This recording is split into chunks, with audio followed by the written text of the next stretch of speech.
a empezar por ahí. Bueno, como decía, vamos a presentar un caso de un varón, 55 años, con antecedentes importantes, veterano de Malvinas, diagnóstico de varias patologías, entre ellas cirrosis biliar primaria, desde hace no mucho tiempo, diagnóstico en 2019, en tratamiento con UTCA, en su cirrosis, digamos, está en un Child A, complicaciones de eso tuvo ascitis leve, no sintomática, diagnosticada por tomografías, y varices esofágicas que nunca sangraron.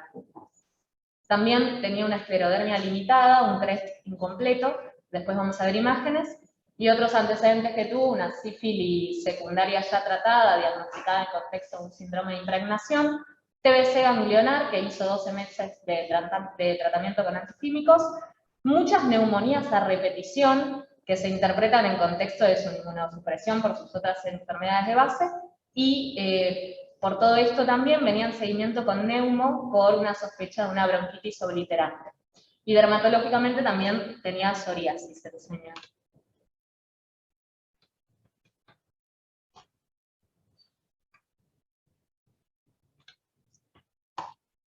Esperen que no puedo ir a la otra.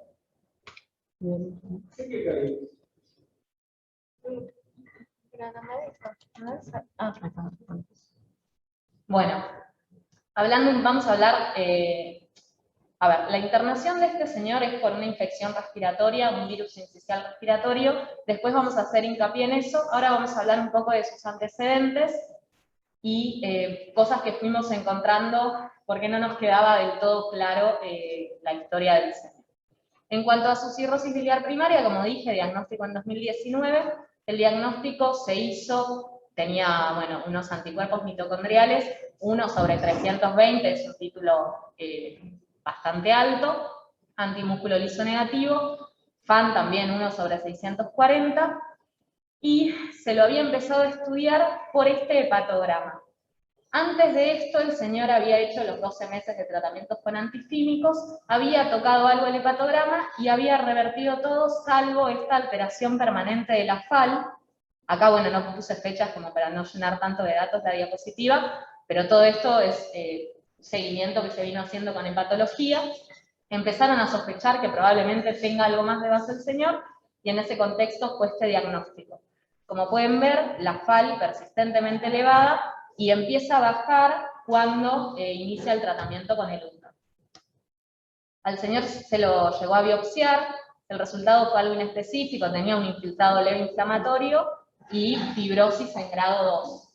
Lo que dicen también las evoluciones de Carla Bermúdez, la hepatóloga, es que la verdad que el señor lucía más enfermo y por parámetros, digamos, de laboratorio y demás, de lo que informaba la biopsia.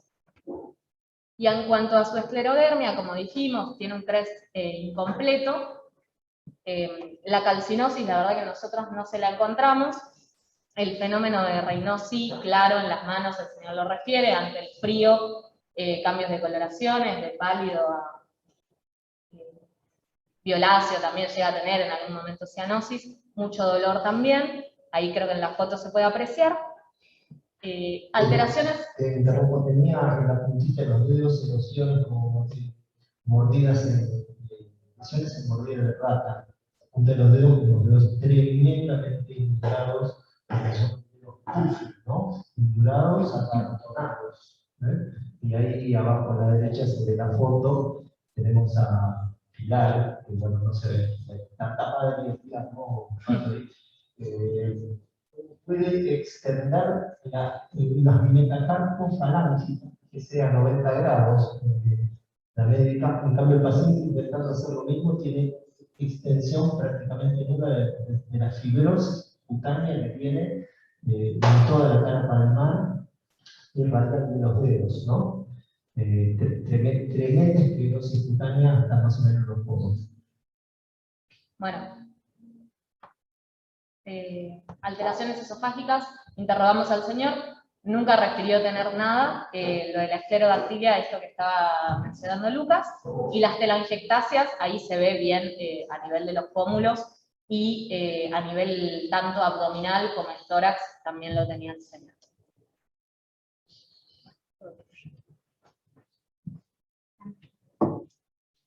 Bueno, bueno, acá está la capiloroscopía también. No sé si quieres decir algo de eso. Bueno, esto se usa para estudiar sobre todo muchas enfermedades reumatológicas, pero en este caso se lo hizo para estudiar el reinado del Señor. Ahí se pueden ver los capilares súper dilatados y tortuosos. Esto se hace, digamos, en el lecho ungueal de la mano. Generalmente tienen forma de U y son finitas y lisos, por así decirlo, los bordes. Ahí, bueno, lo describe, está súper tortuoso, ahí está, y dilatado. Entonces acá lo que se planteó, digamos, en la internación del paciente era si había algo que unía la cirrosis biliar primaria y a la esclerodermia. Entonces básicamente lo que se hizo fue cruzar, digamos, por búsqueda bibliográfica, sería algo algo en común, digamos, entre estas dos patologías. Encontramos lo que se llama el síndrome de Reynolds, que fue descrito ya en 1970, y después Reynolds toma, digamos, la posta y lo patenta entre 1972 y 1976 con un reporte de 6 casos, en donde se vio la asociación clara entre cirrosis biliar primaria y esclerodermia. No se sabe, digamos, muy bien la causa, pero se cree, digamos, que podría asociarse al HLA DRW8 y 2, y afecta más a mujeres. Acá recuerdo que el paciente era un hombre, así que más raro todavía. Y el tema es si está subdiagnosticado o no, que después, bueno, será una pregunta para el Ateneo. Sabemos que la prevalencia es más o menos del 5 al 15%, y que se diagnostica primero la esclerodermia en el 80% de los casos, y después se encuentra la afectación hepática. Y acá lo importante de conocer este síndrome, si bien no es tan frecuente, es el pronóstico que conlleva descubrirlo, por así decirlo. Porque se vio, y está bien documentado, que las pacientes que tienen cirrosis biliar primaria con esclerodermia tienen mejor pronóstico. O sea, el pronóstico de tener solamente cirrosis biliar primaria es peor que tener conjuntamente con esclerodermia. Entonces, la pregunta es, ¿por qué? Eso no está escrito, digamos. Mi pregunta sería si a lo mejor el tratamiento de la esclerodermia le pega, por así decirlo, algo de la cirrosis biliar primaria, que mejora el pronóstico y la sobrevida. Entonces, lo importante sería buscar en pacientes que tengan esclerodermia, porque sabemos que 8 cada 10 pacientes, digamos, que tienen esclerodermia pueden llegar a tener cirrosis biliar primaria. Entonces, estar atentos a la función hepática. ¿Por qué? Porque sabemos que la cirrosis biliar primaria es la destrucción intrahepática, digamos, la destrucción, la fibrosis, hipertensión portal de los conductos intrahepáticos, intrahepáticos, perdón, y, ¿qué iba a decir? Y con afectación, digamos, de alteración de la FAI y las GGT de manera desproporcionada con respecto a las transaminasas. Entonces, si nosotros seguimos un hepatograma, un paciente con esclerodermia, y vemos una alteración significativa en el tiempo de la FAI, no podemos dejar de pensarlo, por lo menos, e ir a buscarlo. Obviamente que el diagnóstico, o sea, hay en la cirrosis biliar primaria, sabemos que hay una fase preclínica, clínica, sintomática, digamos, y después una fase terminal donde hay una cirrosis descompensada, que ya no hay mucho por hacer. Pero en la fase preclínica, donde solamente están los anticuerpos antimitocondriales, digamos, positivos, que sabemos que son un 95% sensibles y un 98% específicos, ahí, digamos, es donde tenemos que ir a buscar. A ver, vemos una alteración del hepatograma con una falla alterada, con una GGD alterada y transaminasas un poco más bajas, ir a buscar quizás el anticuerpo, ir a buscar obviamente si hay fase clínica, es decir, prurito, astenia, y quizás en un momento, digamos, si hay sintomatología, pensar en hacer una biopsia. Obviamente que en un estadio más avanzado, sí. Se interrumpe un minutito. Es interesante, ¿no? Porque, a ver, más o menos de las esclerodermias, el 2% tienen cirrosis biliar primaria. Y al revés, de la cirrosis biliar primaria, un 8-10% tienen esclerodermia. Pero la proporción de anticuerpo, para decir el anticuerpo cruzado, el anticuerpo del 3 es el anticentrógeno, el anticuerpo de la cirrosis biliar primaria es el anticuerpo antimitocondrial. Pero el otro anticuerpo, el anticuerpo cruzado, es el doble de la prevalencia de la clínica. Para decir, si bien el 2% de las esclerodermias tienen cirrosis biliar primaria, la proporción de pacientes con anticuerpos antimicrobial es como 3 o 4 veces más que esa proporción, casi un 10%, un 15%. Y a la inversa, de la cirrosis biliar primaria, si bien 8 o 10% tienen esclerodermia clínica, el anticentrómero es casi un cuarto de los pacientes. Eso se refleja en la tasa de conocimiento que tienen de este síndrome las distintas especialidades. Los hepatólogos conocen más este síndrome que los reumatólogos. Los reumatólogos no lo tienen tan presente porque es mucho menos prevalente, a pesar de que el Reynolds generalmente debuta, como bien explicó Belén, primero con el esclerodermia y después con cirrosis intertemporal. ¿Qué es todo lo opuesto a lo que le pasó a este paciente? El paciente primero tenía una hepatopatía y está en fase cirrótica porque tiene un FibroCam y una virus hepática con fibrosis grado 2, tiene un vaso de 18 centímetros, tiene varias hepáticas y tiempo después se le diagnosticó la esclerodermia, al revés de lo que dice la bibliografía. Y otra cosa distinta es que realmente son mujeres. Así que no sé si nuestro paciente va a ser digamos, va a cumplir con la expectativa de que tiene tan buen pronóstico al tener combinadas las dos enfermedades.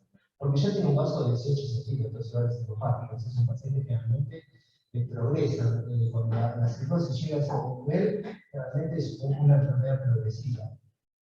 Así que, en todo sentido, nos sorprendió este paciente. Lo ven en la historia clínica, lo ven hepatólogos varios, lo han visto reumatólogos, lo han visto dermatólogos, y ninguno ha visto el síndrome de Reynolds. La verdad que nos sorprendió porque hubo un hallazgo de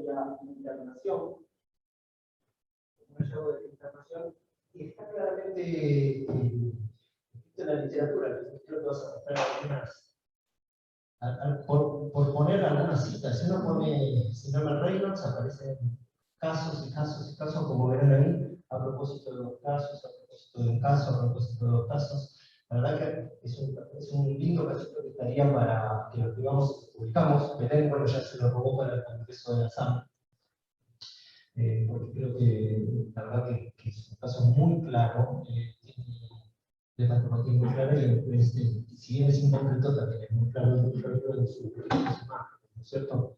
Así que bueno, en principio, esta es la primera parte. ¿Querés completar algo más? No, ya está. Listo. La segunda parte viene de la enfermedad, esta es la enfermedad de base que trajo el paciente, ¿no? Y ahora viene por lo que vino. Él vino por todo, catarro, fiebre, un poco de disnea, con un cuadro respiratorio.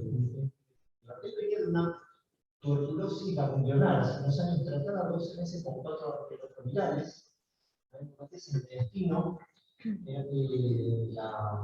la cirrosis primaria ya conocida, en algún momento mucha neuropatía del intestino, porque decíamos la médula, creo que tiene una o dos médulas, pensando que podría llegar a tener un linfoma. La verdad que nunca encontramos el linfoma, y el diagnóstico de tuberculosis fue un ganglio, o sea, una estrófula supraclavicular del cual es un tratamiento supuestamente cura. Pero al volver con clínica respiratoria y esta imagen, la verdad que volvimos a levantar la sospecha de que tuvieron una tuberculosis recaída. Volviendo con la primera. Ustedes vean, quiero mostrar acá en esta tomografía, tienen el típico patrón de árbol en brote. No observen esta parte, que es un infiltrado claramente alveolar, sino que observen la periferia del pulmón, donde ustedes van a ver el típico patrón de Y le corta. Y le corta, si lo buscan en la periferia, y en definitiva, bueno, esta es la novedad del paciente. Para la próxima, el árbol en brote, que básicamente quería comentar que, como si alguien no lo ha visto, no lo conoce, conceptualizado, básicamente es esto que estamos mostrando. Se describió primero la tuberculosis, y medio pasó a ser durante mucho tiempo medio como sinónimo de tuberculosis, pero realmente es digamos, es una imagen radiológica, tomográfica absolutamente inespecífica. Básicamente, ¿qué es? El bronquiolo respiratorio terminal, que va por el medio del bombillo, se inflama, se llena de mocos, se llena de secciones de pus, se engruesa la pared, y por consiguiente se ve tomográficamente. Cuando en condiciones normales, este bronquiolo terminal, el lobulillo, centro lobulillar, no tiene expresión tomográfica en condiciones normales. Solo se ve si tiene tapón mucoso, secreciones, exudado inflamatorio o en los efectos suparios. O la arteria que lo acompaña, a ver, pon la próxima. Ahí está, esto es un lobulillo pulmonar, en corte o en dibujo. Por el centro del lobulillo va el bronquio y la arteria, y la vena va por la periferia del lobulillo junto con el linfático. El linfático va en la periferia, y arteria y bronquio van en el centro. Entonces, en definitiva, el árbol del brote hay de dos tipos. Cuando ataca al bronquio, por ejemplo, lo que estamos diciendo, exudados, inflamación, sangre dentro del bronquiolo terminal, entonces tiene expresión tomográfica. Si yo lo corto horizontal, voy a ver un puntito donde no tendría que haber puntitos. Si yo lo corto longitudinal, voy a ver esto. Y o bicortas, que es lo que vimos en la tomografía. Bien, pero también podría ocurrir que tiene un componente vascular. Esto se ve, ya hemos presentado en algunos otros ateneos en los últimos años, pacientes con embolias tumorales, tipo de cáncer de riñón o algunos otros tumores, cuyos tienen embolias angiovasculares y su impacto en la arteria central del lobulillo pulmonar podría producir un árbol de brote, en este caso de tipo vascular, no de tipo bronquial. A la próxima. Entonces, es inespecífico, no es tuberculosis, tampoco es sinónimo de que tenga una argilosis en un árbol de brote. Todo esto puede dar árbol de brote. Fíjense, tuberculosis a veces que fue donde fue descrita por primera vez, pero también metáfilos, hemófilos, obviamente las queijicos, nosotros tenemos un trasplantado, tiene árbol de brote, en la tomografía tiene unas pérdidas, puede ser una pérdida, puede ser un virus respiratorio. Como tenía nuestro paciente en un film realmente tuvo un virus incisional respiratorio y en una vaciloscopía fue negativo para vacilosis por resistente. Cuando la tuberculosis tiene árbol de brote es tremendamente vacilífero, porque es el paradigma de la diseminación bronquial. Es imposible que haya tuberculosis con árbol de brote que no sea vacilífero. Y por supuesto parásitos, hongos, otras enfermedades, o también lo que acabamos de decir, ¿no? Embolias tumorales son el componente vascular del árbol de brote. A ver si hay algunas imágenes. A ver, fíjense, bueno, aquello es un árbol en brote, y de vuelta, el bronquiolo terminal bifurcado, que no tendría que verse. Acá lo están viendo un corte transversal, acá en horizontal. Este es el típico árbol de brote, ¿no? Y o de cortas, o puntitos, sobre todo en la periferia del pulmón. Ahí hay que buscarlo. A ver otro. Qué bonito este, está lleno de árbol de brote ahí. Miren qué hermosura. Todo horizontal, Y, recortes, miren que viene tremendo. Bueno, todo esto es árbol de brote. ¿Y esto? No confundir con esto, Esto es telesemidial, que son nódulos tipo mijo, diáquile de mijo, que son diseminaciones hematógenas. Algunas probablemente en el bronquiolo central, pero tienen este patrón que no necesariamente es el árbol de brote, que tiene otro diagnóstico diferencial. El principal, por supuesto, es la tuberculosis, pero también podría ser histotermosis, o alguna otra micosis sistémica. Creo que esta era la última. Así que, bueno, creo que tenemos un paciente muy interesante, y además ya lo dimos de alta ayer.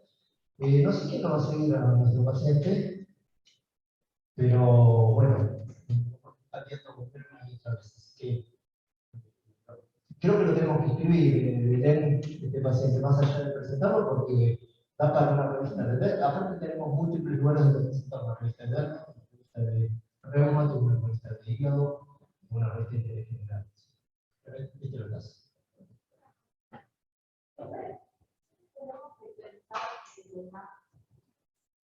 Siempre tenemos que pensar la imagen en árbol de brote de la tomografía como un efecto agudo, o podemos en este caso interpretarla como secuela de su TBC, pensando que la podría haber tenido un caso concreto. La pregunta sería si hay árbol de brote, pero no. Como secuela, claro. La verdad que no lo tengo tan claro. Esto pensar que un árbol de brote te está tapando los bronquiolos, el bronquiolo del centro de bulbillo. El paciente generalmente tiene apnea, hipoxemia, todo catarro clínica respiratoria. Si esto evolucionase a un trastorno crónico, lo más parecido que se me ocurre pensar es la bronquiolitis obliterante, que la puede haber con o sin neumonía organizativa acompañante, el famoso buco-COP, ¿no? De hecho, Benito estaba siguiendo con sospecha de bronquitis obstructiva o obliterativa o obliterante. La bronquitis obliterante es una inflamación bronquial crónica que no solo es del bronquiolo respiratorio terminal, sino que de bronquios más proximales, no necesariamente solo de vía patrón de brote, pero sería lo más parecido como variante crónica. El señor tenía el patrón restrictivo moderado, frío. Obstructivo tenía. Obstructivo moderado. Y era una de las sospechas, una bronquiolitis obliterante.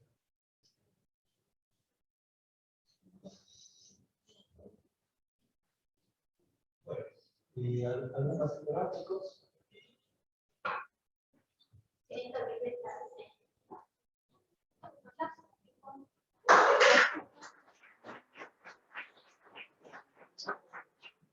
Gracias, gracias. El informe de ANTA está muy claro del Reynolds. Está bueno, porque muchas veces cuando se interna por segunda vez, muchas veces se pierde la información y el procesamiento que es el tipo de tratamiento, se pierde si uno lo deja buscado específicamente. O sea, porque pueden dejar bien claro el análisis